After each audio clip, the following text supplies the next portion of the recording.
अभी आप प्रयागराज कुंभ मेले में पहुंचे हैं। प्रयाग कुंभ मेले का उत्तर प्रदेश पर्यटन विभाग का टूरिस्ट इंफॉर्मेशन सेंटर है, जो नागबास्की मंदिर के पास बना है।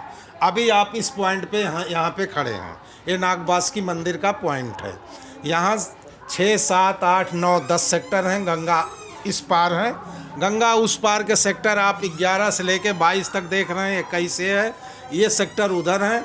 आप यहाँ पे संगम है, त्रिवेणी, किला घाट, अक्षय वट, हनुमान मंदिर, ये सब चीज़ें आपको देखने वाली हो गई। और जमुना उस पार 23 नंबर, 24 नंबर, 25 नंबर, ये अरैल बोला जाता है इस क्षेत्र को। ये चीज़ें यहाँ पे हो गई हैं। इसके बाद आपको हम सिटी मैप ये सामने लगा है, इसमें बताएंगे कहाँ से आपको किधर किधर कहाँ पे है। इस समय आप यहाँ पे सिटी मैप में यहाँ पे हैं, ठीक है। ये नागबास्की है। इसके सबसे नज़दीक आपका प्रयाग स्टेशन है।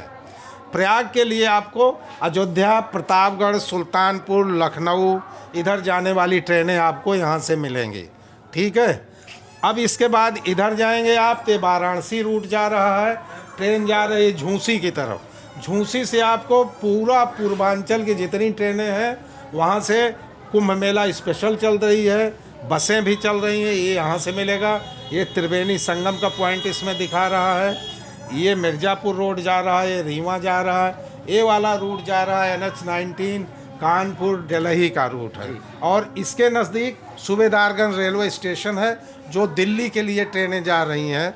दिल्ली जाइए, झांसी जाइए, हरिद्वार जाइए, इसकी ट्रेनें यहाँ से मिलती हैं। अभी तक तो आप ये समझ गए होंगे कि हम इस वक्त कुंभ में हैं, और कुंभ में यूपी का जो टूरिज़्म सेंटर बना है हम उसके एक सेंटर के अंदर खड़े हैं। आपका नाम? अरुण कुमार सिंह है। आप क्या हैं? मैं उत्तर प्रदेश टूरिज़्म विभाग से गाइड की हम लोगों को ट्रेनिंग मिली है टूरिस्ट इन्फॉर्मेशन के देने के लिए, और जितने उत्तर प्रदेश पर्यटन की तरफ से यहाँ पर लिटरेचर उपलब्ध कराया गया है, हर लैंग्वेज में है। तेलुगु में है, तमिल में है, आसामी में है, बंगाली में है, हिंदी में है, इंग्लिश में है।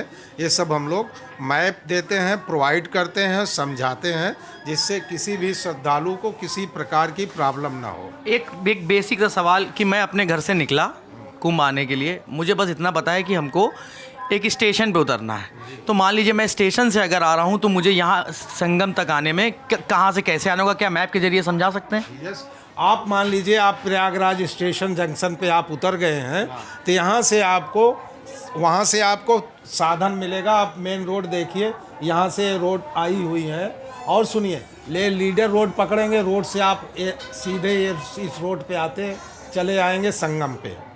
ये दूसरी चीज़ जो यहाँ जिला प्रशासन है, प्रयागराज जंक्शन से हर मेन सड़क पे मार्किंग की गई हुई संगम जाने का रास्ता, बड़े बड़े बोर्ड लगे हैं, रेड कलर में लिखा गया है संगम जाने का रास्ता, वापसी का रास्ता, फिर संगम से वापस आने का संगम वापसी रास्ता। हर चौराहे पे लिखा हुआ प्रतापगढ़ जाइए, अयोध्या जाइए, और फतेहपुर का रास्ता, कानपुर, दिल्ली, हर जगह शहर में मार्किंग की गई है।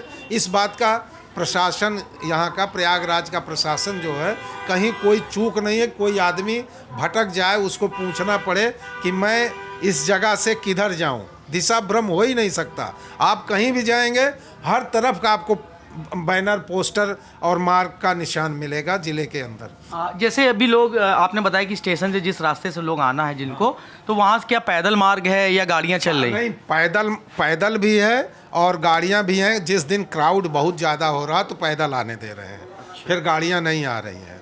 4 व्हीलर एकदम बंद कर दिया है, और जब क्राउड नॉर्मल रहता है तो 4 व्हीलर टेम्पू वगैरह छोड़ देते हैं। ये तो आपने स्टेशन का बताया, अगर बस से आना हो? इसके अलावा भी गवर्नमेंट की तरफ से वहाँ से बसें चल रही हैं। जैसे प्रयागराज स्टेशन से बस आ रही है, बालसंग चौराहा एक पड़ेगा आपको, बालसंग चौराहे तक सिटी बस ला रही बैठा के, चौराहे के पास छोड़ देती है। चौराहे से आपको यहाँ तक पैदल आना। कितना पैदल आना पड़ेगा? तकरीबन यहाँ आपको 5 किलोमीटर पैदल आना पड़ेगा संगम तक। संगम तो तक। उसके पहले भी तो कुछ घाट बने हुए हैं, वहाँ पे भी तो श्रद्धालु स्नान कर सकते हैं। जैसे अब यहाँ से संगम 3 किलोमीटर है, यहाँ बगल में दशाश्वमेध घाट है। इस वक्त हम कहाँ पर हैं, मैप में दिखा सकते हैं?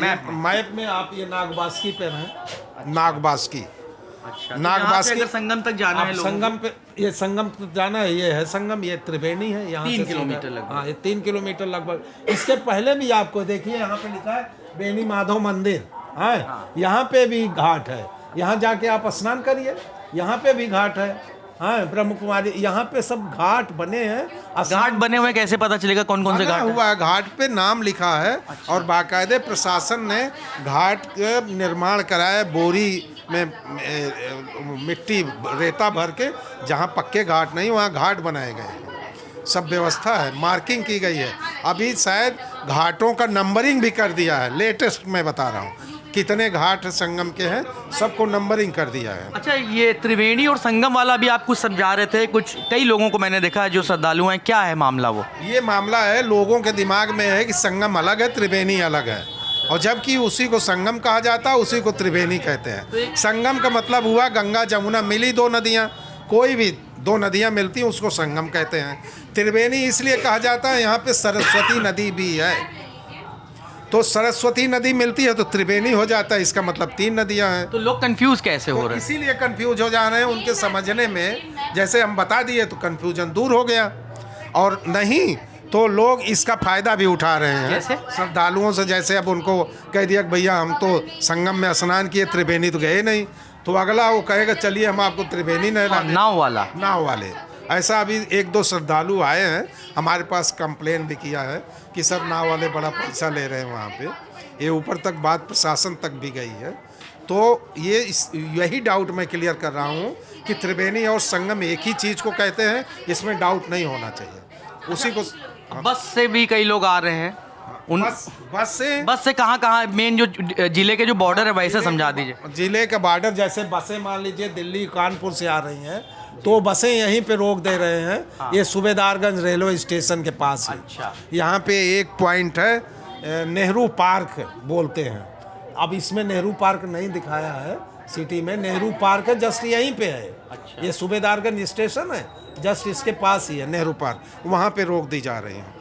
जैसे अब इधर से आ रहे हैं लोग अयोध्या से, तो इधर एक बेला कछार पार्किंग बनी है। अच्छा। हाँ, तो गंगा क्रॉस करा के बेला कछार पार्किंग इधर रोक दे रहे हैं, तो यहाँ से लोग पैदल आ रहे हैं। वाराणसी वालों को झूसी में रोका जा रहा है, झूसी से पैदल रोका जा रहा है मतलब गाड़ियाँ रोकी जा रही हैं? गाड़ियाँ रोकी जा रही हैं क्राउड की वजह से। आप देख रहे हैं कितना क्राउड है, इसमें गाड़ियाँ छोड़ देंगे तो और लोगों नहीं चल पाएंगे एकदम से। और आप कुछ छोटे छोटे ब्राउजर से बांट रहे हैं, वो क्या है? वो इसमें जो हम ब्राउजर दे रहे हैं, इसमें जैसे फॉर एग्जांपल आप ये देखिए, ये तीर्थराज प्रयाग महाकुंभ 2025।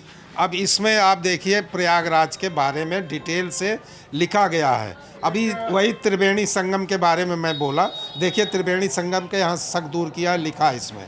ये जितने मंदिर हैं यहाँ पे, उनके बारे में डिटेल से फ़ोटो के साथ लिखा गया है।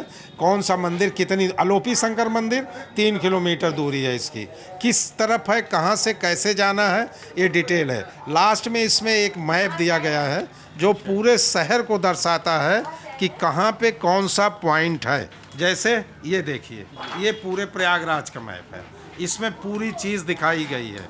अब इस मैप में ये तो हो गया शहर के बारे में, इसके साथ साथ एक और है वाउचर, ये है महाकुंभ 2025 डूज एंड डोंट्स। इसके अंदर आपको डिटेल पूरी मिलेगी। डू एंड डोंट्स में कुछ हमको बताइए क्या क्या है ऐसे ही। अब इसमें पूरे अखाड़ों का नंबर है, जैसे ये देखिए आप, ये यहाँ पे लिस्ट ऑफ रिलीजियस सेंस, ये देखिए सोशल इंस्टीट्यूशन, ये इसमें कितने हैं, उनके नंबर, उनके नाम हैं, ये बाकायदे डिटेल में दिया गया है। और लास्ट में फिर क्या करना है आपको, क्या नहीं करना है। कितनी भाषाओं में है ये ब्राउजर? ये कई भाषाओं में है, लैंग्वेज में हमारे यहाँ जैसे तेलुगु है, तमिल है, आसामी है। देखिए हाँ भाई, बताइए क्या हो गया? त्रिवेणी संगम के लिए कैसे जाए? त्रिवेणी संगम के लिए कैसे जाना, अब इनको कैसे बताएंगे आप? अभी आप त्रिवेणी संगम के लिए बेटा आप यहाँ पर हैं इस पॉइंट पे, ये पॉइंट है नागवासकी का। अभी यहाँ से ये संगम है, यहाँ ये देखिए त्रिवेणी, इसी को संगम कहते हैं, इसी को त्रिवेणी कहते हैं। अब यहाँ से सीधे ऐसे आप चले जाइए वॉकिंग करते हुए। यहाँ पे आप पहुँच जाइए, ये घाट, ये यहाँ से लेके यहाँ तक पूरे स्नान घाट बने हुए हैं। यहाँ से त्रिवेणी के लिए चाहिए कोई बोट वगैरह है क्या? नहीं, कहाँ ये पैदल देखिए ना, ये किनारे किनारे रास्ता, तो बोट का कोई मतलब नहीं ना बेटा। काहे को बोट करेंगे भाई, किस लिए बोट का महत्व है ना त्रिवेणी? यहाँ तो वही तो मैं बता रहा हूँ। ये पूरा त्रिवेणी हो गया ना, यहाँ पे गंगा जी जमुना जी मिल गई, ये पूरे घाट स्नान के लिए हो गए। आराम से कहीं भी नहाइए। पोल नंबर याद रखिएगा, इलेक्ट्रिक पोल लगे हैं जिस पे नंबरिंग की गई है, उस नंबर को याद रखेंगे तो आप भूलेंगे नहीं। बोट राइड भैया किधर से हो रही है? Boat ride? बोट से जो हमने वो करनी है अपना, क्या करना है? जो स्नान करना है, जो संगम में जाके। अब दिल्ली से आए हैं आप, अब आपको कंफ्यूज हैं आप। अब आप इधर ध्यान दीजिए, आप इस स्थान पे खड़े हैं, ये है नागवासुकी मंदिर। आपको इधर जाना है, ये त्रिवेणी है, ये संगम है, ये गंगा जी जमुना जी मिल गई, ये त्रिवेणी संगम में हो गया। सुनिए, इधर जाना है। अब ये यहाँ से लेके यहाँ तक त्रिवेणी और संगम हो गया ना, दोनों नदियाँ यहाँ मिल गई तीनों। तो अब कहाँ के लिए आप वोट करेंगे जो कह रहे हैं हमको वोट करना है? वोट पीछे से आती है। वोट किस लिए करेंगे वोट? क्यों वोट करेंगे? वोट का कोई अर्थ नहीं। आपसे पैसा लुटाना, जाके लुटाइए, नाव वाले बिना मतलब का 1000 रुपया 2000 आपसे ले लेंगे, कोई अर्थ नहीं है। ठीक है भाई। ये देखिए, जब जल आपस में दोनों मिल गई, दोनों नदियाँ, तो संगम त्रिवेणी हो गया है ना। तो यहाँ पूरे घाट पे व्यवस्था बनी है, स्नान करिए। वहाँ पोल लगे हैं, बिजली के पोल, उस पर नंबरिंग की गई है। उस नंबर को आप याद रखिएगा, नहीं तो आपस में भी नहीं मिलते लोग। पूरे कुंभ मेला क्षेत्र में लगभग 10 इस तरह के टूरिज्म सेंटर बने हैं। अगर आप आ रहे हैं, कहीं फंसते हैं, कहीं का मैप नहीं समझ में आ रहा है, कहीं का रास्ता समझ में नहीं आ रहा है कि कहाँ पर आप हैं और आपको जाना कैसे है और कहाँ जाना है, तो अब यहाँ पर जो कर्मचारी बैठे हैं टूरिज्म सेंटर में, आप उनसे पता कर सकते हैं और ये पता करके आप बहुत सी असुविधाओं से बच सकते हैं, यकीन मानिए। बाकी कैमरे के पीछे प्रशांत हैं, मैं हूँ नीरज, आप देखते रहिए दी लल्लन टॉप।